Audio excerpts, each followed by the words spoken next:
top of the season. Today I'm going to show you all the books that I've recently acquired. Some of them were gifts, some of them I bought myself. I'm going to start showing you one that I bought because of another book that I read. In my winter reading wrap-up, I mentioned that I fell in love with Romantic Outlaws by Charlotte Gordon. That book is one of my new all-time favorite books. I can make an entire video talking about how much I love that book and how much that book meant to me, but that's another video. That book talks about the lives of Mary Wollstonecraft and Mary Shelley, and Mary Shelley is the author of Frankenstein. So I bought Frankenstein by Mary Shelley. In Romantic Outlaws, there was a big portion of the book where we get to see Mary Shelley writing Frankenstein and also the historical context while she was writing it. She wrote this book when she was only 18. She was with Percy Shelley, her sister Claire, also her son, and also with Lord Byron in Switzerland. That's where she wrote Frankenstein. Well, that's where she got the idea of Frankenstein and also where she wrote a big portion of the book. I can just sit here and talk about this book and everything related to this book, but I still haven't even read it, so maybe I should just do like an entire different video about Mary Shelley and Frankenstein. I know people tend to read this book during spooky season, but I just cannot wait, so I'm just going to read it now. I don't know if this is the 1818 copy or, oh yeah, this is the 1819 copy. So yes, Frankenstein by Mary Shelley. I cannot wait to read this book. And then in the same topic of horror gothic books, I have Gallant by V. Schwab. This will be my second V. Schwab book. I've also read The Invisible Life of Fadi LaRue. All the reviews I've read so far for Gallant are pretty good. Everyone is having fun reading it. I know some people say that their books are kind of repetitive, like from the reviews I've read, because like I said, I've only read one book. But since I haven't read her backlist, I wouldn't know if it's repetitive or not. And also it has illustrations inside the book. I truly think I'm going to have a good time reading this book. And also haunted houses is one of my all-time favorite tropes. I love the trope of a haunted house and also dark academia, and I think this is a mix of both of them. The next one is one that I'm also currently reading, and it's Hangsaman by Shelley Jackson. This is another gothic horror book. I just realized that I bought quite a lot of gothic horror books. Apparently I'm in the mood for that. I've read We Have Always Lived in a Castle by Shelley Jackson, and I didn't like that book. If you've been watching my channel for a while, you will know that that's a book that I did not like when I read it, but I still think about it till this day,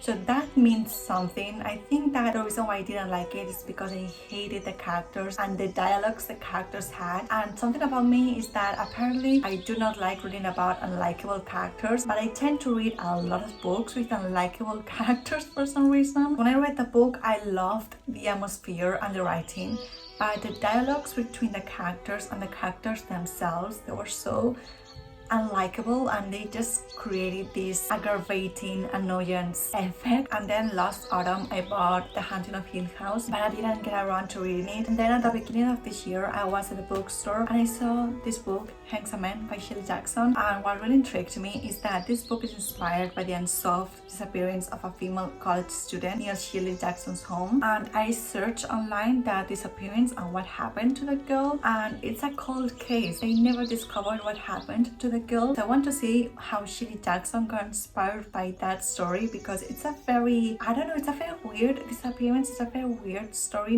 No one knows what happens. There's like no clues as to what could have happened. I'm currently on page 60. So far I'm loving it. Like, I'm really loving it. Comparing this book with the experience that I had with We Have Always Lived in a Castle, I'm just wondering that if now I read We Have Always Lived in a Castle, will I love it? Like, I have this feeling that if I reread that book now, I would like it. Anyways, I don't know. So far I'm enjoying this book. I'm having a lot of fun, so hopefully it stays that way. Okay, the next one is On the Genealogy of Morals by Nietzsche. This is a non-fiction philosophy book. I've always been intrigued with this man. I went to a very Catholic school, so whenever they taught us Nietzsche, it was very interesting to hear the thoughts of the teacher and then to read about his thoughts. I just think that it's going to be very interesting to read about his ethics and the way he sees religion and the way he thinks religion portrays a misleading modern culture. Like, I know he says that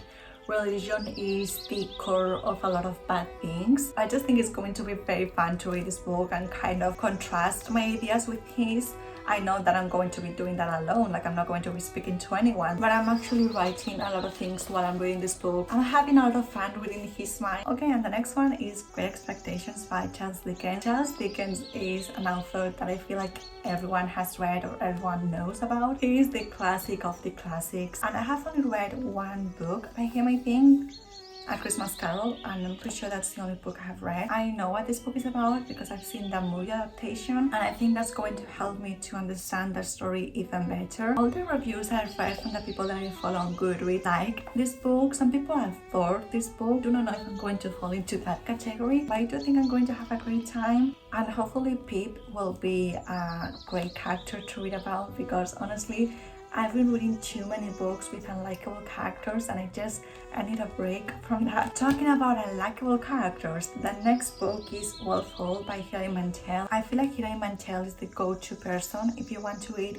British historical fiction. During winter, I read The Six Wives of Henry VIII. I've always found that story very, I don't want to say fascinating. I don't think fascinating is the correct word to describe what happened with that. I just think that what happened with Henry VIII and the power he had, that's truly something that we need to study and something to read about. I know this is historical fiction, but the historical context will be very interesting. This is a trilogy, I believe, a trilogy or series, and I know Hilary Mantel has a lot of books, so I just want to start reading them. I know the characters are going to be so unlikable, so I just need to prepare for that, but if the writing style and the historical context and just the atmosphere is a good one, I think I'm going to really enjoy it. And then the next book, I don't know if it has unlikable characters, but the author was very unlikable, and the book is For Whom the Bell Tolls by Ernest Hemingway. I've read two books by Ernest Hemingway. One of them